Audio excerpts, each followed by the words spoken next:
नमो अरियन्ताणं नमो सिद्धाणं नमो आयर्याणं नमो वज्रायाणं नमो लोये सव्वसाहुणम्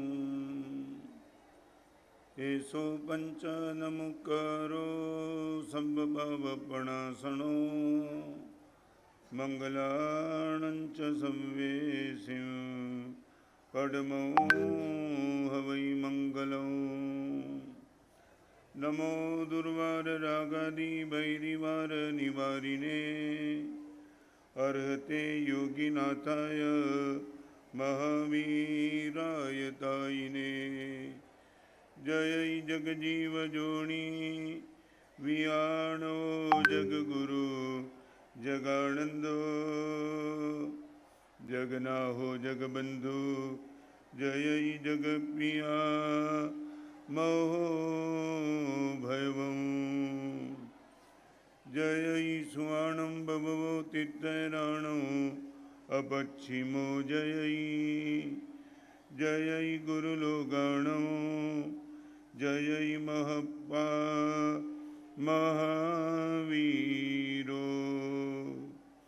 ओंकारं बिंदु संयुक्तं नित्यं ध्यायन्ति योगिनः कामदं मोक्षदं चैव ओंकाराय नमो नमः अज्ञानतिमिरान्धानां ज्ञानाञ्जनशलाकया नेत्रमुन्मीलितं येन तस्मै श्री गुरवे नमः।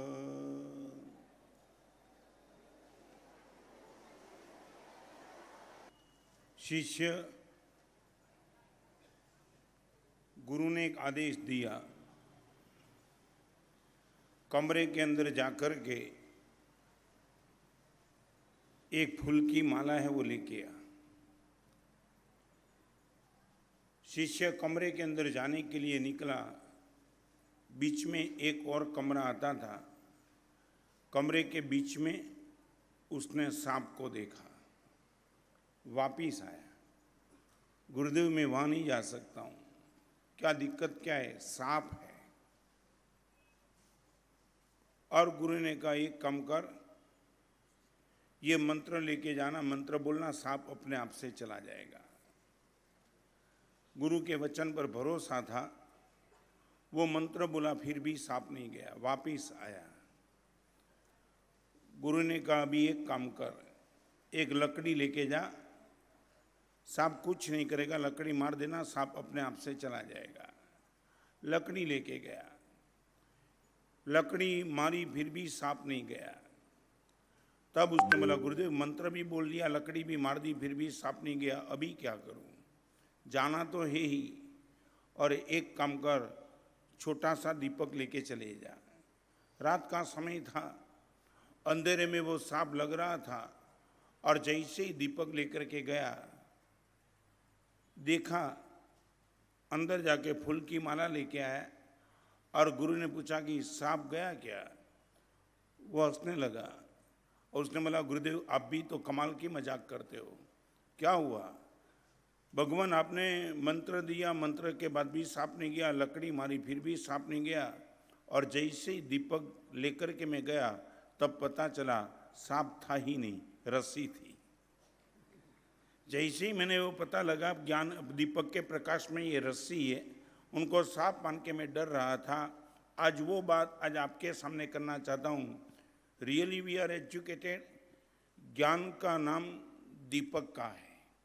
ज्ञान एक ही काम करता है, वो दीपक का काम करता है, दूसरा कुछ नहीं। आप जहाँ से डरते हो वह डरने का कारण है कि नहीं, वो सब कुछ दिखा देता है। आज वो बात आज आपके सामने, इस बच्चे के सामने और टीचर्स के सामने और आप सबके सामने रखना चाहता हूँ।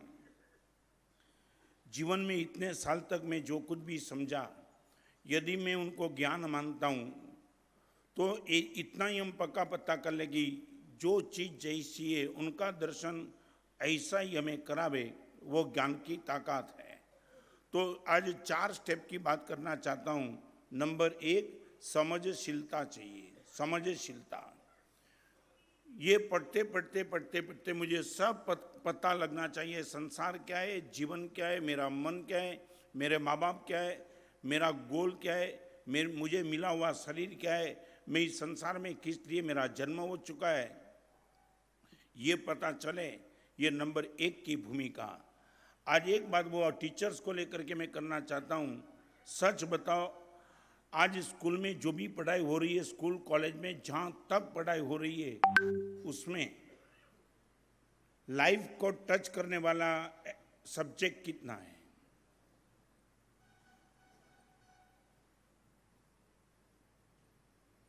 फिर से रिपीट करना चाहता हूं, ये परिवर्तन प्रवचनमाला का नाम क्या है? परिवर्तन माने लाइफ टच की बात है।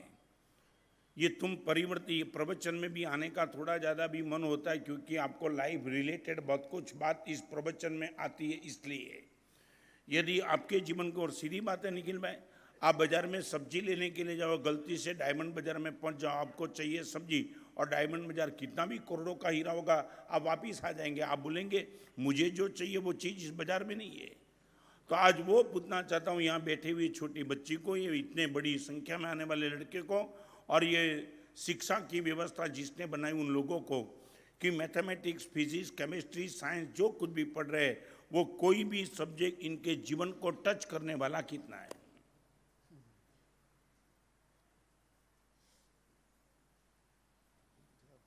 ये पढ़ने के बाद घर पे जाएंगे, उसको समझदारी में क्या ग्रोथ क्या आएगा?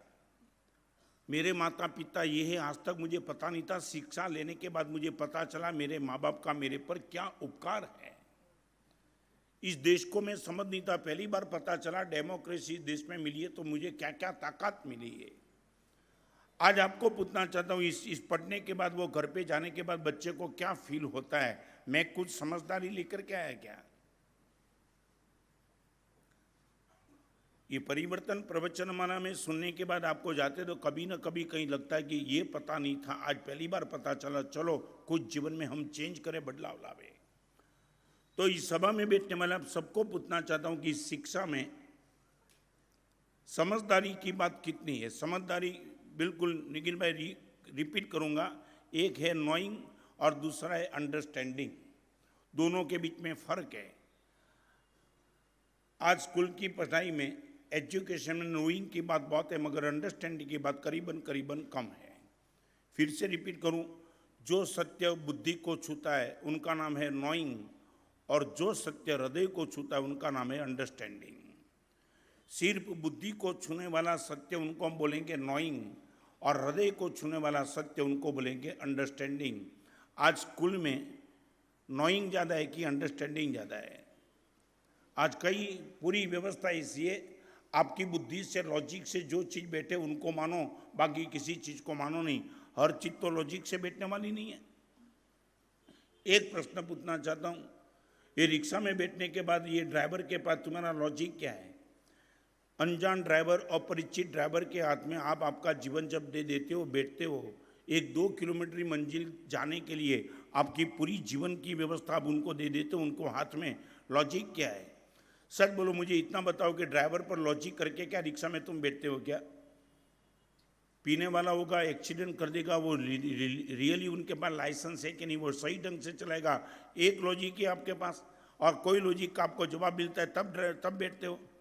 मुझे जानना है, ये विज्ञान ये बात करता है कि लॉजिक से। एक बात बताओ, साइंस की सबसे बड़ी बदमाशी, में बदमाशी कहता हूँ, आपकी दिमाग में जो न बैठे और आपकी आंखों में जो नहीं दिखाई पड़े उनको मानना ही नहीं, ये साइंस। आपकी बुद्धि में जो नहीं बैठता है और आपकी आंखों के सामने जो नहीं दिखता उनको मानने की बात कभी करना ही नहीं। और मैं इतना कहूँगा, 99% ऐसी चीज़ें जो आपको बुद्धि में बैठती नहीं है, फिर भी आपको स्वीकार करना ही पड़ता है। ओके, बराबर है। आज आपसे इतना कहना चाहता हूँ, इस स्कूल में पढ़ने वाले बच्चे को, कॉलेज में पढ़ने वाले लड़के और लड़कियों को, और पढ़ाने वाले को, आप सबको मैं पहले आपसे पूछ लूँ, पहले आपके बच्चों को स्कूल में और कॉलेज में भेजते हो, व्हाट इज द पर्पस? ये बच्चे को नहीं पूछता हूँ, आपको पूछता हूँ, पर्पस क्या है? आपके बच्चों को स्कूल में पढ़ने के लिए भेजते हो, लाखों रुपए का डोनेशन देना पड़ता है, पढ़ाई में इतनी महंगी पढ़ाई हो गई, और वहाँ भेजने के बाद आप उम्मीद क्या करते हो बच्चे से, क्या उम्मीद करते हो?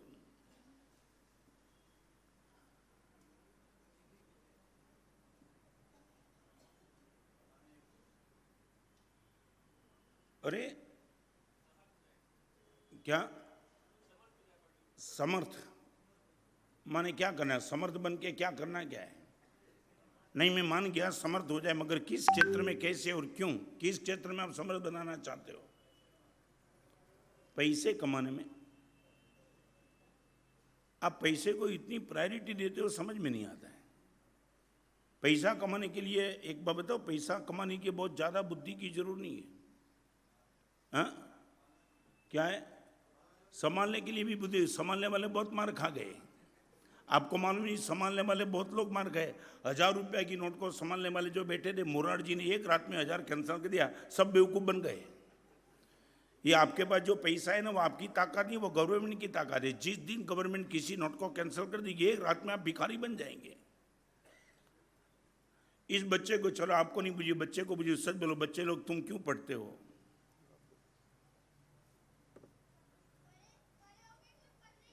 हाँ, अच्छा है, बड़े होके कुछ बनना है। क्या बनना है? कुछ तो बनेंगे ही हम। हाँ, एक बाप ने बेटे को डांटा, और डांटने के बाद इतना का, बेटा तूने 15 साल की उम्र तक मैंने स्कूल में भेजा, तूने कोई एक अच्छा काम किया है जिंदगी में कि मेरा सर कभी ऊंचा हुआ हो? समझे आप आंसर, प्रश्न समझे क्या? जिंदगी में 15 साल की उम्र में एक ही काम तूने अच्छा किया है कि मेरा सर मैंने ऊंचा किया हो?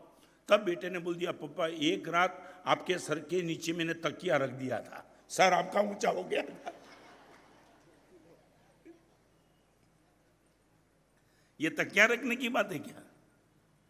ये बच्चे की बात तो बराबर है। निर्दोष उनकी भूमिका के अनुरूप उन लोगों ने बोला कि कुछ बनना है, मगर क्या बनना है? दाऊद इब्राहिम भी बन सकते हो, ओसामा बिन लादेन भी बन सकते हो, विवेकानंद भी बन सकते हो, झांसी की रानी भी बन सकते हो। What you would like to be. उनको सिर्फ इतना ही बनना मालूम है कि कुछ बनना है। मगर आपको पूछना, जो माँ बाप आपके बच्चे को भेजते, उनको पूछना चाहता हूं, आपके बेटे और बेटी को आपने कौन सा आदर्श दिया है? ये बच्चे लोगों ने बोल दिया कि महाराज साहब कुछ बनना है, मगर कुछ बनने के लिए आपने उनको किस दिशा की ओर प्रेरित किया है? बेटा पढ़ते रहना, पढ़ते रहना, पढ़ते रहना, आगे जाकर के तू ये बनेगा। मैं आपको पूछना चाहता हूं, सर बोलो, इन बच्चे को पूछने के लिए दो चार पूछ लिया कुछ बनना है। आपको पूछना चाहता हूं, आपका बेटा खुद आपको पूछे, पापा इस पढ़ाई के बाद बड़े होकर के मुझे क्या बनना है, आप उनको क्या गोल क्या देंगे? हृदय में वो वही बोलना। क्या है? उनकी रुचि का उनको पता नहीं है। वो इतना मैच्योर नहीं है, एडल्ट नहीं है कि जिनको खुद की रुचि का पता लगे। वो आपसे चाहता है कि पापा मेरे जीवन का गोल क्या, what I would like to have to be, मुझे क्या बनना चाहिए। तो आप क्या बोलेंगे?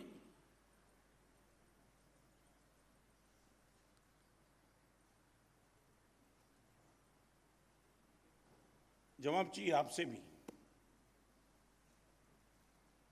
ये बच्चे लोग, आप टीचर को पूछे कि मैडम मुझे क्या बनना है, तो आप इनको क्या गोल देंगे?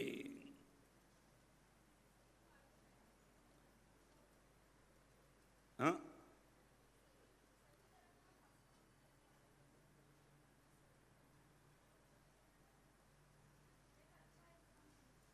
चलो बराबर है। एक अच्छा इंसान बनने की बात बोलेंगे, फिर उनको प्रक्रिया भी दिखानी पड़ेगी। अच्छा इंसान बनने के लिए क्या क्या करना पड़ता है, सब कुछ उनको दिखाना पड़ेगा। और दिखाने के बाद वो एटमॉस्फियर आपको क्रिएट करना पड़ेगा। अकेले अच्छे इंसान बनने की बात करने के जमेगा नहीं। उनके सामने वो बात रखनी पड़ेगी कि अच्छा इंसान इस लाइन से हो सकता है, ये गलत ट्रैक पे अच्छा इंसान नहीं बनेगा। और इतना बताओ, आप हृदय से बोलोगे इस शिक्षा के माध्यम से अच्छा इंसान निश्चित तौर से बन पाएगा, गारंटी यू कैन गिव?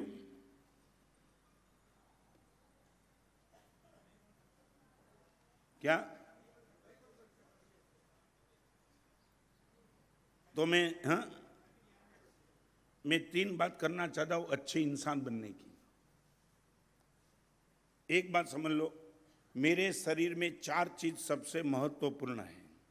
आज वो बात, नंबर 1 मेरा मस्तिष्क, नंबर 2 मेरा मन, एक मेरी बुद्धि, दूसरा मेरा मन, तीसरे नंबर में मेरी आंख, चौथे नंबर में मेरा हृदय। अच्छा इंसान बनने के लिए 4 चीज चाहिए, उनको एकदम क्लियर कर देता हूं। नंबर 1 समझशीलता, दैट मीन्स मेरी बुद्धि इतनी पावरफुल बन जाती है, सही क्या है गलत क्या है आई कैन अंडरस्टैंड। गाली सही नहीं है, भगवान की स्तुति सही है। शरारत स्कूल में आकर के करूं वो सही नहीं है, शांति से पढ़ाई करूं वो सही है। मुझे शिक्षा देने वाले के प्रति मेरा कृतज्ञ भाव वो सही है, मैं उनके सामने बोलूं वो सही नहीं है। शिस्तबद्ध तरीके से स्कूल में आकर के बेंच पे बैठ जाना वो सही है, लेट आकर के तूफान करना वो सही नहीं है, बराबर ना। मैं आपको इतना कहना चाहता हूँ, सच बोलो, ये समझदारी में सीधा लेसन शुरू हो जाता है, सीधा सब्जेक्ट शुरू हो जाता है, या ये सही गलत की बात भी आप इनके सामने रखी जाती है। क्या खाना, क्या बोलना, क्या सोचना, क्या सुनना, सब इनको दिखाना पड़ेगा सही तरीके से, नहीं तो वो रॉन्ग ट्रैक पे कभी ना कभी चला जाता है। नंबर 1 समझदारी चाहिए, that means what is the right and what is the wrong वो नहीं, what is the good and what is the bad वो। रिपीट करना चाहता हूं, साइंस की बात है राइट एंड रॉन्ग, और रिलीजन की बात है गुड एंड बैड। आपको पूछना चाहता हूं, बेटे को आप क्या समझाएंगे, साइंस की बात की रिलीजन की बात? रिलीजन डेट मीन जैन धर्म, हिंदू धर्म, क्रिश्चियन धर्म, मुस्लिम धर्म, वो बात नहीं करना चाह रहा हूं। मगर गुड क्या है और बैड क्या है? विज्ञान ये कहता है राइट क्या है रॉन्ग क्या है, और धर्म ये कहता है गुड क्या है बैड क्या है। मैं आपको पूछना चाहता हूं, आपको राइट और रॉन्ग में ज्यादा इंटरेस्ट है कि गुड और बैड में ज्यादा इंटरेस्ट है? रॉन्ग को छोड़ देना चाहिए, राइट को पकड़ देना चाहिए, वो आपके मन का भाव है, या बैड को पकड़ छोड़ देना चाहिए और गुड को पकड़ लेना चाहिए, ये आपके मन का भाव है?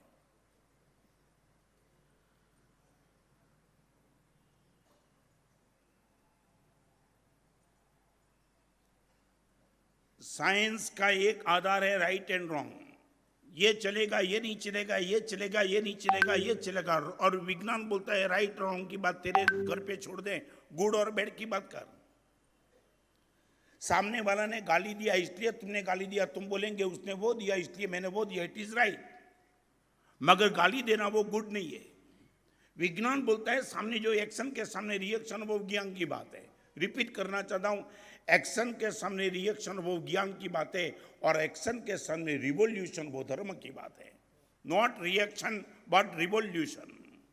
आपको पूछना चाहता हूं, साइंस में ज्यादा रस है या रिलीजियस में? इस बच्चे को स्कूल में जो भी शिक्षा दी जाती है वो ड्यू टू साइंस और ड्यू टू रिलीजन। रिलीजन का समझ लेना, मैं वो धर्म की बात इसलिए कहना चाहता हूं, गुड एंड बैड सभी धर्म का कॉमन फैक्टर है। रिपीट, कोई भी मिठाई खा लो, कॉमन फैक्टर शक्कर है, तो कोई भी धर्म पकड़ लो, गुड एंड बैड की बात तो आएगी आएगी आएगी, निश्चित तौर से आएगी।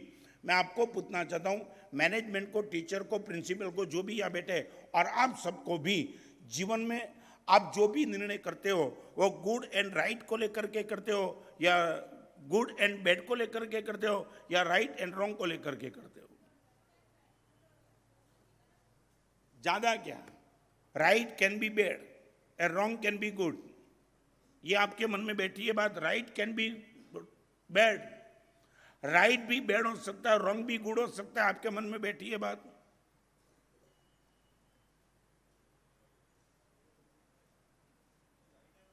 क्या है राइट है वो? नहीं, राइट है वो गुड नहीं हो सकता है। नहीं, गुड राइट भी नहीं हो सकता, गुड बैड भी हो सकता है, ये तो कॉम्प्लिकेशन है ना। सच बोलो दीपक भाई, आपके घर में कोई मेहमान आवे और मेहमान आकर के पूछे आपके घर में क्या क्या है, माने घर की व्यवस्था क्या है, ड्राइंग रूम है, किचन है, बेडरूम है, सब कुछ है, और वो आने वाला आपको बुलाएंगे आपके घर में क्या क्या चीज़, आप सब कुछ दिखाओ, बेडरूम दिखाओ, किचन दिखाओ, ड्राइंग रूम दिखाओ, और आप बोलो, और वो बोलेगा बस हो गया, सब कुछ तुमने दिखा दिया। आप बोलेंगे सब कुछ, अभी कोई बचा नहीं, नहीं कोई नहीं बचा। सच बोलो, आपने संदा दिखाने का बंद किया ना? हाँ, क्या है? रिपीट, क्या? आजकल पहले आज की बात बोलो, कल की बात मत बोलो। कल तो वो अलग देखते थे, आज तुम इतने खोपड़ी बात पैदा हो गए कि पहले बाथरूम देखते हो। मगर मैं पूछना चाहता हूं, आने वाले मेहमान को संडास होने पर भी संडास दिखाना, it is right but not good manner, not good manner. आप ये बोलेंगे कि घर में संडास है मगर दिखाने जैसा नहीं है, वो तो समझ लेना चाहिए, उसमें दिखाने की बात क्या है। It is right but not good. और एक दूसरी बात बताऊं, एक आदमी छरा लेकर के किसी बेटे की खून करने के लिए भाग रहा है और आप कोने में बैठे हो, आपने देखा कि बेटा वो गली में गया और खून करने वाला आपको पूछता है वो लड़का कहाँ गया। If you are giving right answer तो हो सकता है कि बेटे का खून हो जाए। आप क्या बोलेंगे दीपक भाई? आने वाले को गुमराह कर देंगे। आप बोलेंगे आज जिनका तू खून करने के लिए जाता, मैंने वही गली में सामने से भागते हुए देखा, चले जा, और वो भागेगा। आपने गलत जवाब दिया, फिर भी it was the good. Wrong answer होने के बाद भी गुड था, क्योंकि बेटे को, जीवन को आपने बचा दिया। तो ये फर्क आपको समझना पड़ेगा।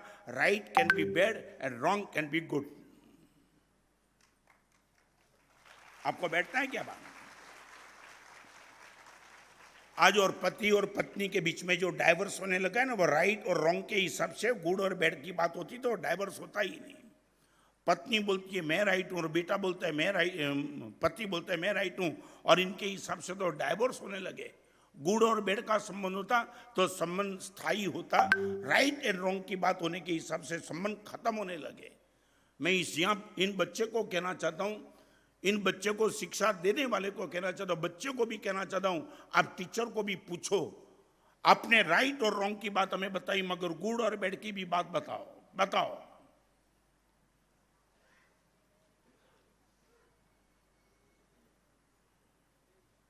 चलो आगे। निखिल भाई क्या शायद बोलो, मैं जानना चाहता हूं इतनी 50-25 साल तक तुमने किया क्या? गणेश काका क्या किया इतनी उम्र में? क्या है राइट और रॉन्ग में पूरी जीवन खत्म कर दिया। गुड और बैड का कभी समझे ही नहीं। अभी समझे जाने के टाइम। क्या है? अगला जन्म। एक आदमी को जज ने बोला ना कि ये पत्नी अपने पति को मार रही थी, तब तू क्या बिल्कुल बाजू में खड़ा था क्या? क्योंकि पति उनको साक्षी के नाम से लेके आया था कि ये साक्षी, ये गवाह है, जब मेरी पत्नी मुझे मार रही थी तब ये उसने देखा है। वो जज साहब पूछो, पत्नी मुझे मार रही थी। और जज ने उनको पूछा ये स्त्री खुद के पति को मार रही थी, तो सामने ही खड़ा था क्या, गवाह था? उसने बोला बिल्कुल, मैं खुद आंखों के सामने देखा। तो अभी तुझे क्या कहना है? तो कि इतना ही कहना, मैं जिंदगी में कभी शादी नहीं करूंगा। समझे क्या? मार दिया, इट वॉज द राइट, मगर एक जजमेंट ले लिया कि इस मार्ग पे अपने को नहीं जाना है। एक बात बताऊं, हमारा सबका जीवन चल रहा है गुड और बैड को लेकर के, राइट और रॉन्ग को हम कभी इश्यू नहीं बनाते। चलो आगे। आप यदि चाहते हो इस निर्दोष बेटे और बेटी के जीवन को आप सही ढंग से कोई सही मार्ग पे ले जाना चाहते हो, तो मैं आपसे इतना कहना चाहता हूं, ये 4 चीज इनके जीवन में प्रतिष्ठित कर देना। नंबर 1, आने दो, जहां भी आ जाए वहां बैठ जाओ। यहां अपने सामने देखो, बिना आवाज किए सब बैठ जाएंगे। नंबर 1, समझशीलता। नंबर 2, सत्वशीलता। सत्व, इन लोगों का सत्व को अर्थ आपको समझाना पड़ेगा। सत्व का अर्थ है अंदर में पड़ी हुई ताकत को बाहर लाना।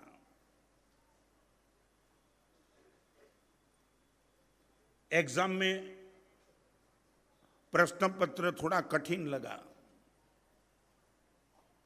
ये सत्व की कमी के कारण आज छोटे छोटे बच्चे भी सुसाइड करने लगे।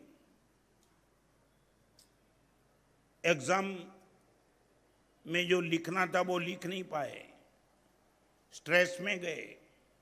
माँ बाप ने भी ये कहा था कि बेटा ए ग्रेड आनी चाहिए, और बेटे के मन में लगा ए ग्रेड ऐसे आंसर में तो नहीं आ सकती है, और उनका मन कहीं कमजोर हुआ। मैं आपको पूछना चाहता हूं, सच बोलो, इस सभा में बैठने वाले माँ बाप को सबको पूछना चाहता हूं, आपका बेटा एग्जाम में ग्रेड लावे या न लावे उस पर आपका फोकस है, या उनकी ताकत बनी रहे उस पर आपका फोकस है? आपको पूछना चाहता हूं, बेटे को स्कूल में भेजने के बाद आप क्या बोलते हो? बेटा कुछ भी हो जाए, कुछ भी, तू फेल हो जाए तो भी मेरा बेटा है, प्रेम से तुझे घर में बिठाऊंगा, तेरे पीछे प्रयास करूंगा, मगर बेटा डिस्टर्ब मत होना। इस सभा में बैठने वाले माँ बाप को पूछना चाहता हूं, आपके बेटे को स्कूल में भेजते वक्त एग्जाम के टाइम आप इनको हौसला बढ़ाते हो कि हौसला कम करते हो?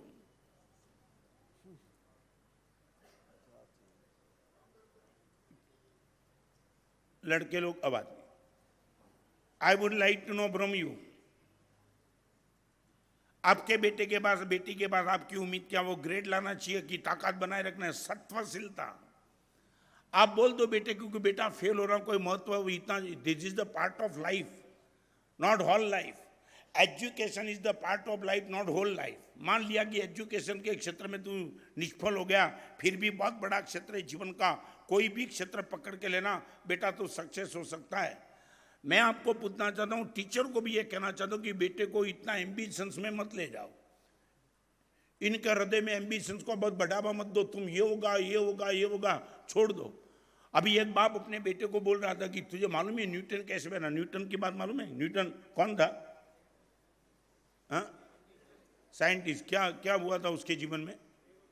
हाँ,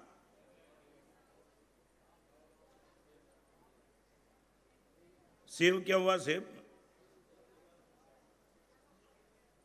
ये ग्रेविटेशन का कानून उसने बनाया ना? सच बोलो, कैसे बनाया? हाँ हाँ। अभी बाप बेटे को समझा रहा था कि बेटा न्यूटन को मालूम है, एक दिन वो बैठा था ना और उसने देखा कि पेड़ से सेब का फल नीचे गिरा, वो न्यूटन बन गया। बेटे ने बाप को बोला, पापा पेड़ से फल नीचे गिरा, इसमें न्यूटन बनना महत्वपूर्ण बात क्या है? ऊपर जाता और वो न्यूटन बन जाता तो मैं मानता कि ताकत की बात बनाई। अभी पेड़ से फल नीचे गया, उसमें वो बोला कि पापा इस टेरेस में से मैं गिर जाऊं तो भी नीचे जाऊंगा, आप न्यूटन बन जाएंगे क्या?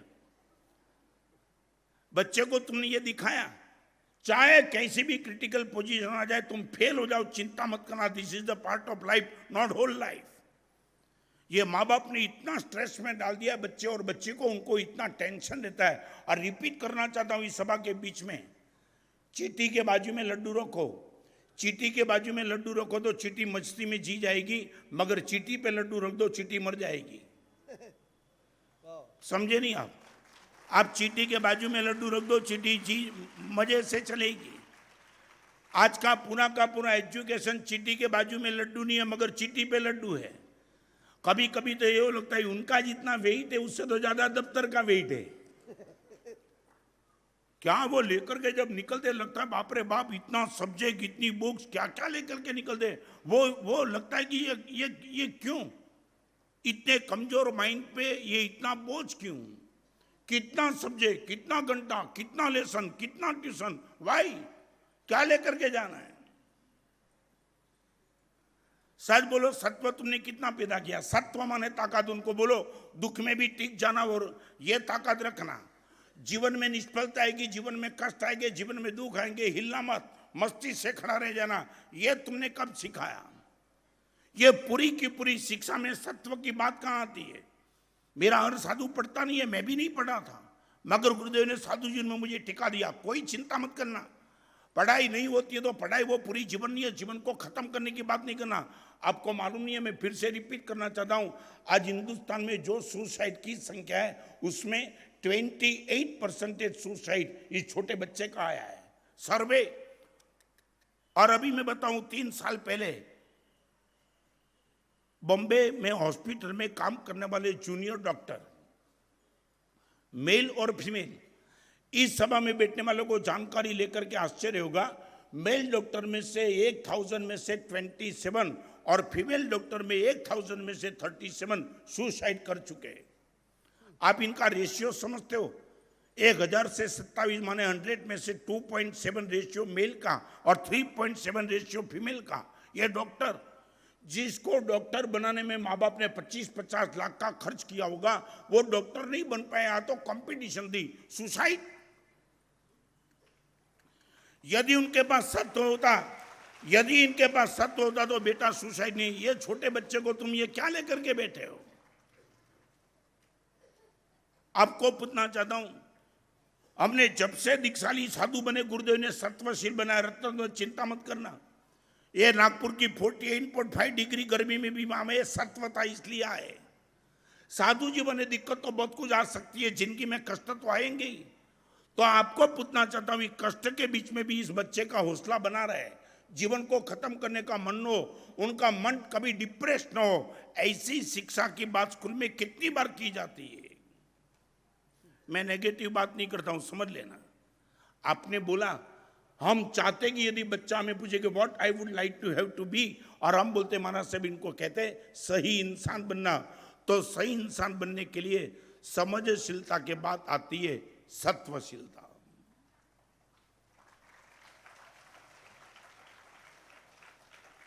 मैं एक बात बताऊं, मैं मैट्रिक में था,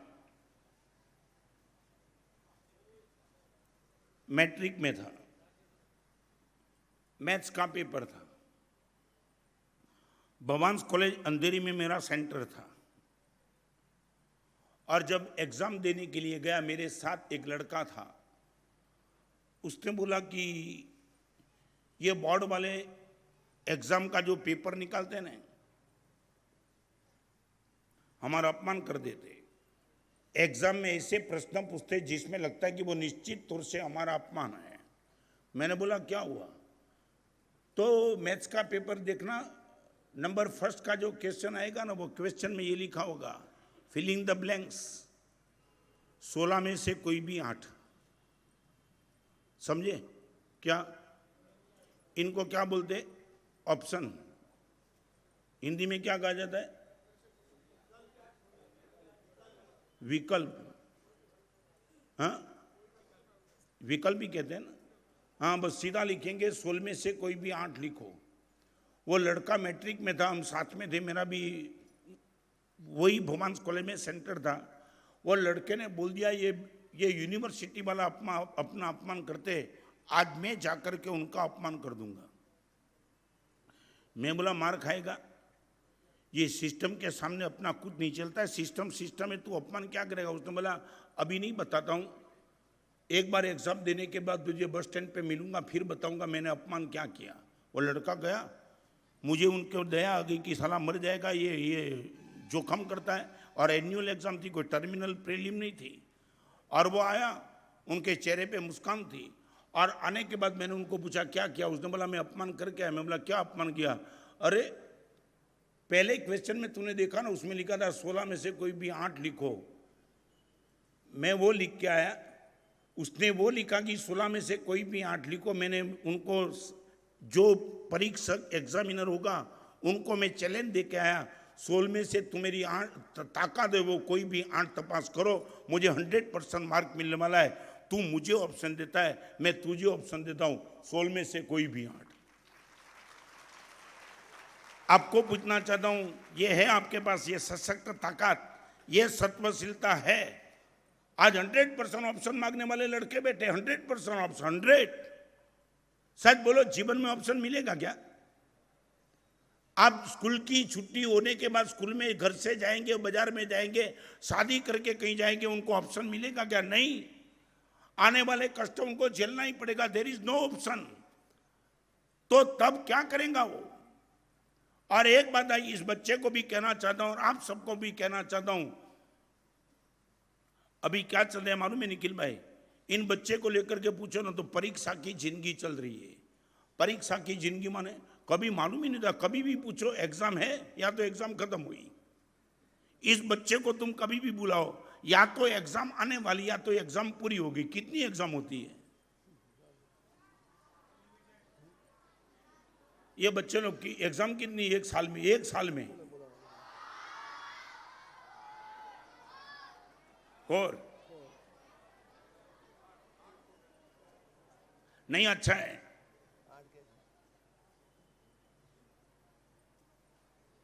वीक एग्जाम, क्या क्या क्या क्या लेकर के बैठे।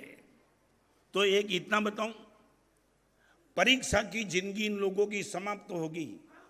आप सबको गंभीरता से कहना चाहता हूं, बच्चे को आने वाले दिनों में ये भी तो बात करो, आज परीक्षा की जिंदगी समाप्त होगी। मान लिया कि एमबीए की डिग्री प्राप्त कर ली, सीए बन गया, कंप्यूटर इंजीनियर में इलेक्ट्रॉनिक इंजीनियर बन गया, कुछ भी बन गया, और वो बनने के बाद जब बाहर निकलेगा तब परीक्षा की जिंदगी में, फिर रिपीट करता हूं, परीक्षा की जिंदगी में कैसे टैकल करना वो तो आपने बहुत कुछ समझा दिया, मगर जब एग्जाम खत्म होगी, संसार के क्षेत्र में जाएगा, बाजार में जाएगा, शादी करके जाएगा, तब उनको पूछो कि जिंदगी में परीक्षा आएगी वहां कैसे पास होगा। परीक्षा की जिंदगी में पास होना मामूली बात है, मगर जिंदगी की परीक्षा में बात होना बहुत टफ बात है। आपको पूछना चाहता हूं, सच बोलो, जिंदगी की परीक्षा के लिए प्रिपरेशन स्कूल में और कॉलेज में क्या है?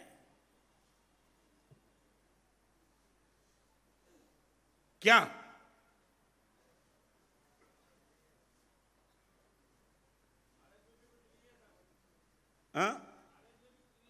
कॉलेज में भी कुछ नहीं? तो मैं ये कहना चाहता हूं, ये जिंदगी भर तो स्कूल कॉलेज में रहेंगे नहीं, जाएंगे ही, तो होगा क्या? मैं ये कहना चाहता हूं कि ये जिंदगी की परीक्षा में उनको पास होने की बात क्यों अभी से नहीं कही जाती है? ठोस लेकर के बोलो, ठोस। ये परीक्षा में तू फेल होगा तो भी वो परीक्षा में तो 100% पास होना ही होना है।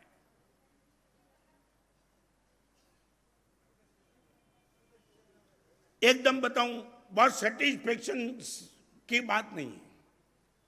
जिस स्कूल में पढ़ता है वो स्कूल की एग्जाम में पास होने पर जितना जोर है उतना जोर जिंदगी की परीक्षा में पास होने की बात करीबन करीबन नहीं आती है, और आती है तो मैं आपको धन्यवाद देता हूं और आनंद महसूस कर रहा हूं।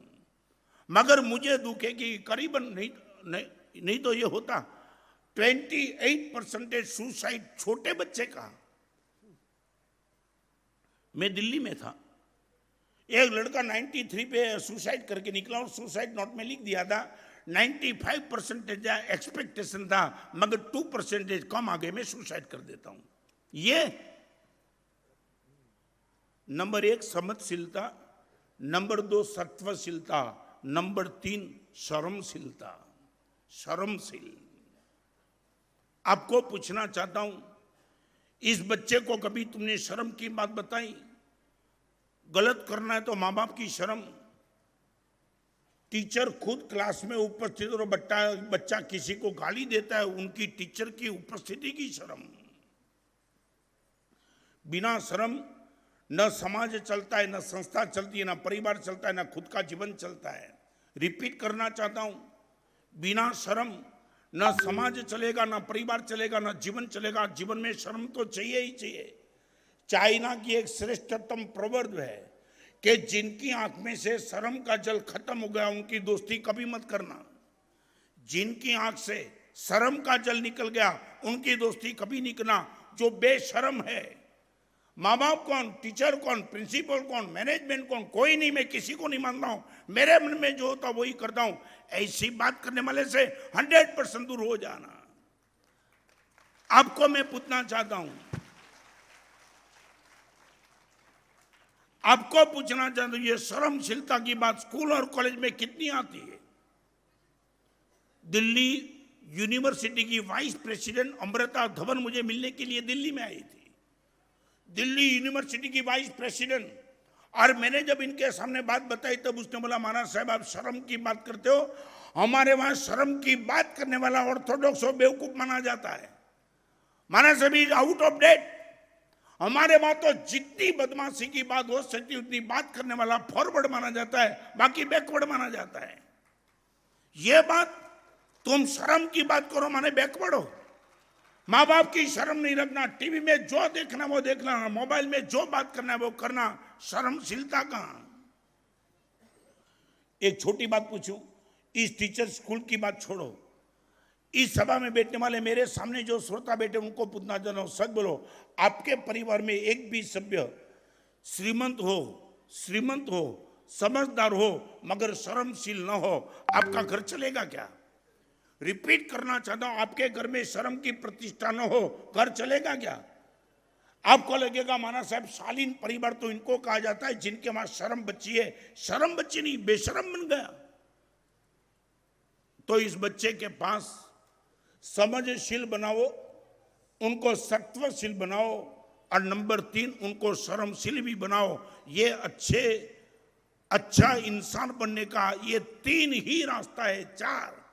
यदि ये 4 रास्ता छोड़ करके न कोई अच्छा साधु बन सकता है, न अच्छा कोई आदमी बन सकता है, न अच्छा टीचर बन सकता है, न अच्छा प्रिंसिपल बन सकता है, न अच्छा कोई पॉलिटिशियन बन सकता है। ये रास्ता कॉमन है, सभी के लिए चाहिए, मेरे लिए भी चाहिए। मुझे भी शर्म रखना है आप सबकी। मेरे पास भी सत्व चाहिए, मेरे पास भी समझशीलता चाहिए। तो आज आपको पूछना चाहता हूं, कॉमन फैक्टर दुनिया में कोई भी हो, यदि इनको ये 4 चीज की जरूर है, वो 4 चीज का आपके जीवन में, आपके परिवार में इनकी टॉप प्रायोरिटी कितनी? ये बच्चे की बात करते करते आप सबकी भी बात में करना चाहता हूं। आपको पूछना चाहता हूं, यहां बैठे हुए सच बोलो, आपके खुद के परिवार की बात नहीं करना चाहता हूं। संजय, आपके पास 3 बच्चे हैं, बोलो। अभी टीचर को, मैनेजमेंट को, बच्चे की बात नहीं, आप सब पे आता हूं। प्लीज में बच्चे, समझ, शर्म और सत्व 3 है आपके पास। चौथे नंबर की बात फिर बताता हूं, ये 3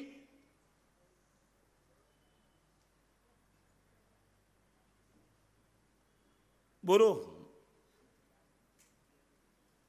यहां मीडियम इंग्लिश चलता है, मीडियम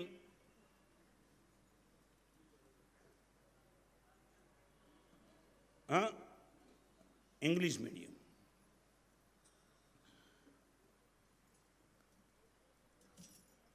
मैं इंग्लिश के खिलाफ हूं, ऐसा इंटरप्रिटेशन मत करना। मगर मैं आपको एक बात करना चाहता हूं, जब बात निकली है शिक्षा की, तब मदर टंग की शिक्षा जितनी ताकतप्रद होती है, उतनी ताकतप्रद ये शिक्षा नहीं बनेगी।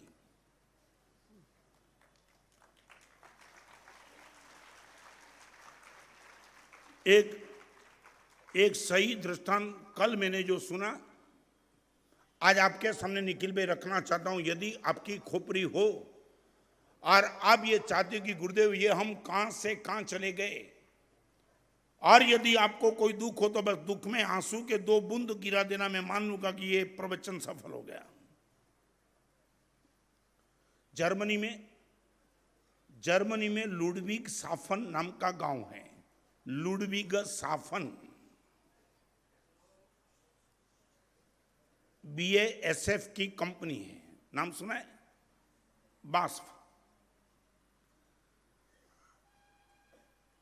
लुडविग साफन नाम का गांव, बहुत छोटा, बास्फ कंपनी। चेन्नई से एक पति पत्नी और उनका बेटा सॉफ्टवेयर इंजीनियर बनके उनको वहां प्रमोट किया था। वो नौकरी करने के लिए वहां गए। ये दृष्टांत एकदम गंभीरता से सुनना, कल ही मैंने सुना। जब नौकरी करने के लिए गया तो उनके बेटे की उम्र थी, निखिल भाई, 4 साल। स्कूल में दाखिल करना था बेटे को, सॉफ्टवेयर इंजीनियर बनके करीबन 4-5 साल वहां रहने वाले थे, तो एजुकेशन को देना ही था। तो 4 साल के बेटे के लिए श्रेष्ठतम स्कूल में उन लोगों ने एडमिशन लेने के लिए प्रयास किया। तो वहां एक फॉर्म दिया और फॉर्म में लिखा, what is your mother tongue? He was from Chennai. वो सॉफ्टवेयर इंजीनियर ने लिख दिया कि तमिल, मदर टंग तमिल है। मैनेजमेंट ने इतना ही कहा, फॉर्म देखने के बाद एक काम करो, after 2 week you have to come. 2 week के बाद पति पत्नी अपने 4 साल के बेटे को लेकर के वहां गए और मैनेजमेंट को मिले तो इतना ही कहा कि एक बात कहूं, आप और 1 हफ्ता की, if you are ready to wait for 1 week. तब वो सॉफ्टवेयर इंजीनियर था, उसने पूछा कि समझ में नहीं आता है, 2 वीक तो हमने निकाल दिया, 1 वीक और, व्हाट इज द रीजन? इतना का मैनेजमेंट ने। हमारे भाई स्कूल की परंपरा रही है कि इस उम्र के बच्चे को हम हमेशा के लिए मदर टंग में ही पढ़ाते हैं।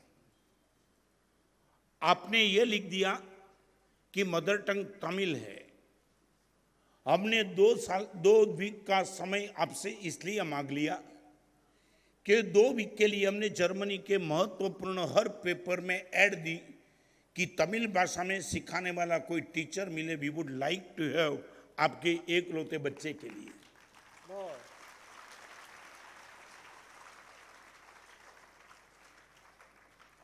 लुडविग साफन नाम का गांव, बास्फ कंपनी, और उसमें यह बताया कि इस 4 साल के बच्चे को हम मेरी भाषा में शिक्षा देना नहीं चाहते, क्योंकि मदर टंग में उनको जितनी जल्दी से सब चीज समझ में आएंगी उतनी अलग भाषा में समझ में नहीं आएंगे।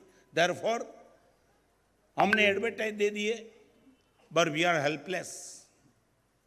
निखिल भाई, ये चमत्कार देखो। वो मैनेजमेंट ने वो सॉफ्टवेयर इंजीनियर को हाथ जोड़ के क्षमा मांग ली कि एक बात बताऊं, हम 2 वीक तक ऐड दे दी, मगर पूरे जर्मनी में एक भी टीचर हमारे पास अपॉइंटमेंट देने के लिए नहीं आया कि तमिल में हम शिक्षा देंगे। मगर एक बात हम आपसे कहना चाहते हैं, आपके बेटे को लेकर के फिर इंडिया वापस चले जाओ, ये हम कह भी तो नहीं सकते। 3 बातें, हमारे पास कोई तमिल में शिक्षा देने वाला मिला नहीं है, नंबर 1। आपके बेटे को लेकर के तुम इंडिया चले जाओ, वो हम कह सकते नहीं, नंबर 2। और इस स्कूल में आप उम्मीद लेकर के आए हम आपके बेटे को एडमिशन न दे, वो भी नहीं बन सकता है। 3, तो हमने एक रास्ता निकाला है। आप विश्वास कर पाएंगे वो रास्ता? वो लड़का, छोटा 4 साल का लड़का उनकी माँ की बगल में था और वो बाप खड़ा था, तो मैनेजमेंट ने उनकी माँ को पूछा कि आप आए हो, हम आपको विनती करते आपके खुद के बेटे के लिए आप घर में भले माँ बनो, मगर हमारी स्कूल में टीचर बनो, हम आपको वही तनख्वाह देंगे जो एक लैंग्वेज को देते। आप माँ बन के घर में रहो, हमारी स्कूल में टीचर बन जाओ और एक टीचर बन के यहाँ नौकरी दो। निखिल भाई, आप विश्वास नहीं कर रहे, माँ की आंख में आंसू चले, माँ रोने लगी। उसने बोला कोई नहीं, आपके बेटे को उनकी मदर टंग में आप जितनी अच्छी पढ़ा सकेंगे हम नहीं पढ़ा पाएंगे। और आनंद का भाव वो था, उनकी माँ को मैनेजमेंट ने एक ही बच्चे को मदर टंग में पढ़ाने के लिए, सिर्फ एक बच्चे को पढ़ाने के लिए उसने ये व्यवस्था कर दी। जर्मनी में मदर टंग की बात चलती है और यहां मदर टंग का दीवारा निकल गया है। कहां बात है? Why this? ये मातृभाषा का खून क्यों? हम भाषा में भी 3 ग्रेड रखते हैं, नंबर 1 मातृभाषा, नंबर 2 राष्ट्रभाषा, नंबर 3 विदेशी भाषा। पहले नंबर में मातृभाषा, चाहे तमिल की हो, गुजराती की हो, कोई भी हो, मगर वो नहीं चले तो आखिर राष्ट्रभाषा, दिस इज द हिंदी। मगर मातृभाषा भी गई, राष्ट्रभाषा भी गई और विदेशी भाषा को इतनी टॉप प्रायोरिटी देने के पीछे राज क्या है? जवाब है आपके पास, क्यों? यूनिवर्सल माने क्या? अरे एज ए सब्जेक्ट इंग्लिश बराबर है, मगर एज ए मीडियम क्यों? I agreed with you, subject not medium. क्या है? क्यों?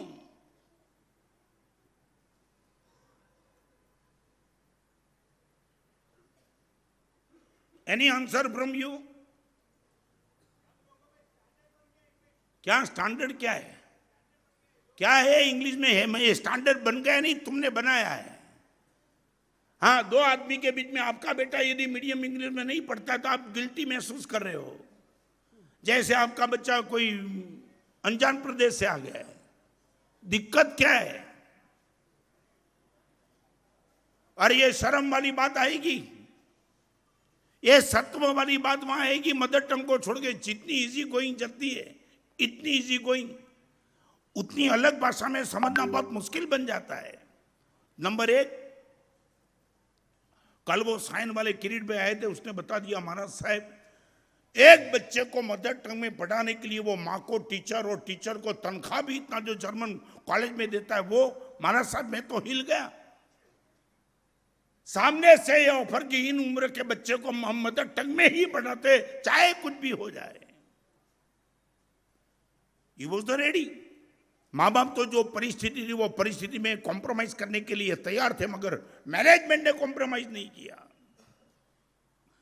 नंबर 1 समझशीलता, नंबर 2 सत्वशीलता, नंबर 3 शर्मशील बनो, और नंबर 4 संवेदनशील बनो। संवेदन हृदय को छूता है, शर्म आंख को छूती है, सत्व मन को छूता है, और समझ बुद्धि को छूती है। 4 चीज के बिना जीवन आपका टॉप पे नहीं जाएगा। बुद्धि टॉप चाहिए, मन मजबूत चाहिए, आंख शर्म से युक्त चाहिए, और हृदय करुणा से भावित चाहिए। अभी मैं आपको पूछना चाहता हूं, जो स्कूल और कॉलेज चलती है, ये तो छोटे बच्चे, मुझे इतना बताओ, चलो एमबीए तक के अभ्यास कोर्स में ये 3 बात हो तो मैं आपको इनाम देने के लिए तैयार हूं। एमबीए के अभ्यास कोर्स में कहीं सब्जेक्ट है सत्वशील बने रखना, आंखों के में शर्म रखना, और संवेदनशील रखना। एक लेसन इस सभा में बैठने वाला कोई एजुकेशन के क्षेत्र में आगे निकला हो, I would like to know from him. शायद बोलो एक भी सब्जेक्ट का कोई लेसन शर्मशील बनने की बात करने वाला, संवेदनशील बनने की बात करने वाला, सत्वशील बनने की बात करने वाला सिलेबस कौन सा? ऐसा कौन सा सिलेबस है जिसमें सत्व, शर्म और संवेदनशीलता पे जोर लगाए? और रिपीट करना चाहता हूं, इन तीन चीजों के बिना कोई आदमी सही बन सकेगा नहीं। नेवर। 100% उनको सच्चा आदमी, अच्छा आदमी बनाना है, ये 3 क्षेत्र में आपको जाना ही पड़ेगा।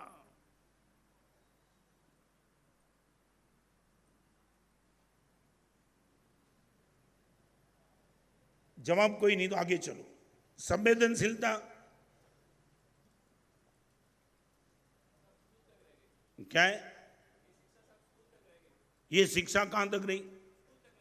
बहुत कम। ये संवेदनशीलता भी वहां बच्ची है कि नहीं मालूम नहीं। अरे ये बच्ची है तो इस उम्र के हिसाब से उनके पास है, मगर एजुकेशन के हिसाब से नहीं है। ये उम्र के हिसाब से बच्चे संवेदनशील होते ही है। क्या है? परिवार में भी कौन बात करता है? शायद बोलो ना, चलो मुझे आनंद होगा इस सभा में बैठने वाले बोलो कि आप रिपीट करना चाहता हूं, आपके बच्चों को स्कूल और कॉलेज में भेजने के पहले आपने 3 शिक्षा उनको दी थी, वो बोलो, मैं आनंदित हो जाऊंगा। महाराज साहब हमने बच्चे को कहा था सत्व, शर्म और संवेदनशीलता निश्चित बनाए रखना, आप बोलो, मैं आनंदित हो जाता हूं। आपको धन्यवाद देता हूं, खड़ा होकर के बहुमान कराना चाहता हूं, बोलो आप। दिया है तुमने, परिवार में दिया है।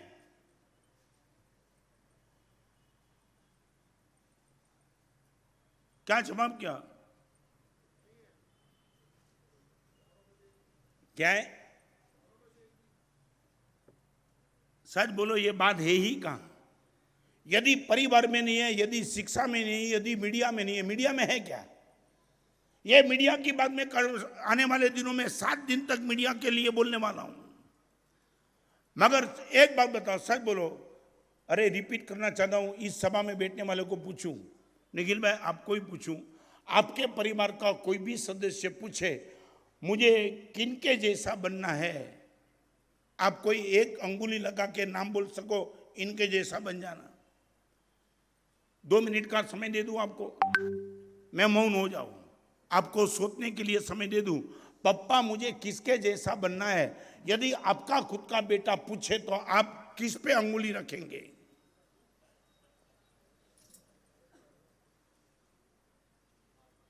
हाँ?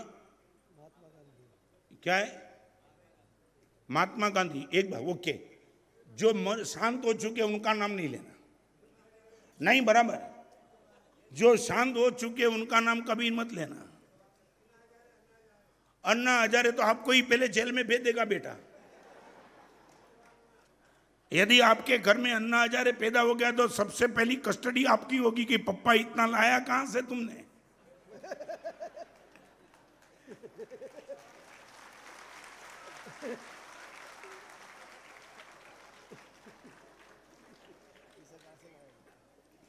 उनको भी मालूम है 2 करोड़ का फ्लैट अन्ना हजारे बन के नहीं बन सकता, वो घर पे ही जाना पड़ेगा।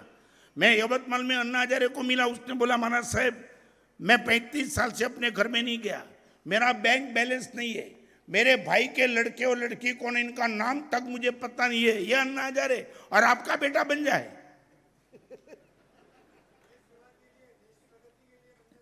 देश की, मगर चैरिटी बिगिंस एट होम। देश की प्रगति की शुरुआत आपसे ही होगी। अभी मालूम नहीं, एक लड़का दूर रात को थोड़ा लेट आया ना, बाप ने उनको बिना पूछे न देखा आओ न देखा ताओ जोर से चापट मार दिया। बेटा ने बोला मगर पापा मारते क्यों? सारा पी के आया है। अभी पूछो तो सही, कहां से आया? पी के आया, नशा कर गया। अभी कुछ सुनने के पहले बाप ने उसको उठाया और बालकनी में ले गया। बालकनी में लेके बोलता है देख वो सामने एक खंबा है ना, सामने दो खंबा है ना, दो पीने के बाद चार दिखाई पड़ते।